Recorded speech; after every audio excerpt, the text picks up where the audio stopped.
Magdedeklara ng giyera si pastor. Alam nyo, ang mga giyera po ay dapat po sa mga kalaban ng lipunan talaga, no? Dahil marami pong problemang kinakaharap ang ating bansa. Andyan yung korupsyon, andyan yung kriminalidad, illegal na droga, mga komunista. At speaking of kriminalidad, dito sa survey ng SWS Attorney K, lumalabas na maraming takot ngayon ng mga kababayan po natin sa iba't ibang klase ng kriminalidad. Unahin ko lang dito sa kanilang September 14 to 23 na survey ng SWS at inilabas lang ito kamakailan. Ang pamilya daw na nabibiktima ng common crimes ay tumaas po ng 6.1% nitong September 2024. Yung mga nabiktima naman ng mga cybercrime ay 7.2%. Mismo ito sila nagsasabi, no, batay sa survey. At yung kanilang komunidad ay talagang parang takot na sila na lumabas. Una, takot silang lumabas dahil nga po sa nakawan. 56% po, no, sa kanilang neighborhood. Yung iba din, 48% nagsasabing parang hindi na safe na maglakad sa mga kalsada, lalo na sa gabi. At yung takot nila sa presensya po ng mga addict, 41%, no? So tumataas itong kriminalidad nito, parang bumalik tayo sa dati.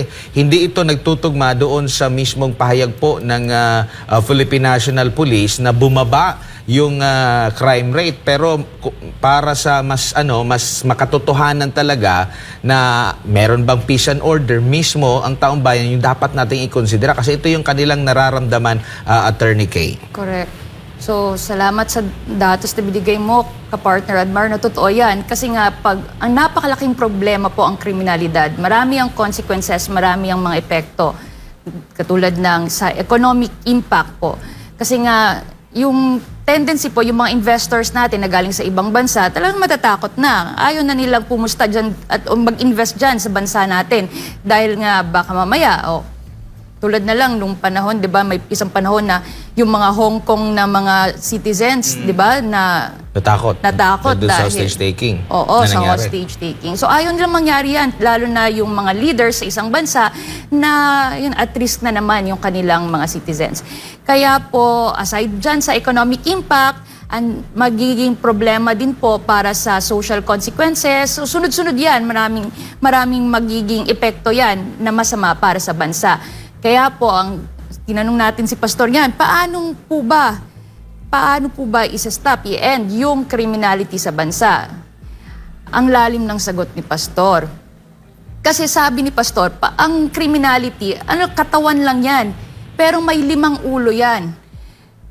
Para siyang halimaw. Yun ang pagka-describe ni Pastor. Kung hindi mo mapuputol o mapapatay yung ulo na yan, tuloy-tuloy pa rin ang kriminalidad. Kaya, sabi ni Pastor, he will be declaring war on a 5-headed hydra monster. Yan po. Or, kumbaga, ito yung 5 ulong halimaw. Ito po, makikipaglaban si Pastor.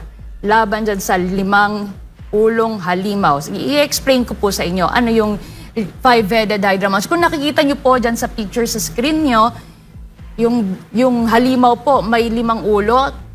Andyan po ang unang-una sa lahat, CPP-NPA. ang CPP-NPA, NDF.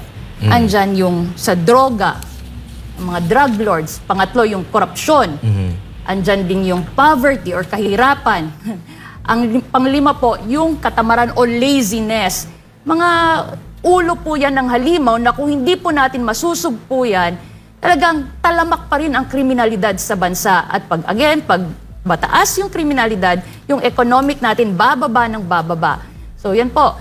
Makita nyo din po sa screen, may isang lalaki dyan, knight in shining armor. Siya po yung matapang at may integridad na talagang haharapin niya ang 5 ulong halimaw na yan. At kung papaano, ito po, isa-isahin natin ang maging paraan para po kumbaga, mapatay na yung salot na yan sa ating bansa.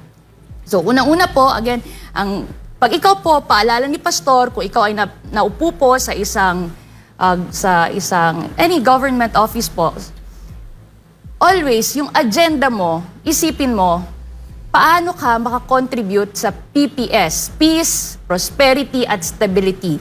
Sa Tagalog po, andyan yung kapayapaan, andyan yung katatagan, at yung kasaganaan. Ayan, yung KKK, PPS yan sa English.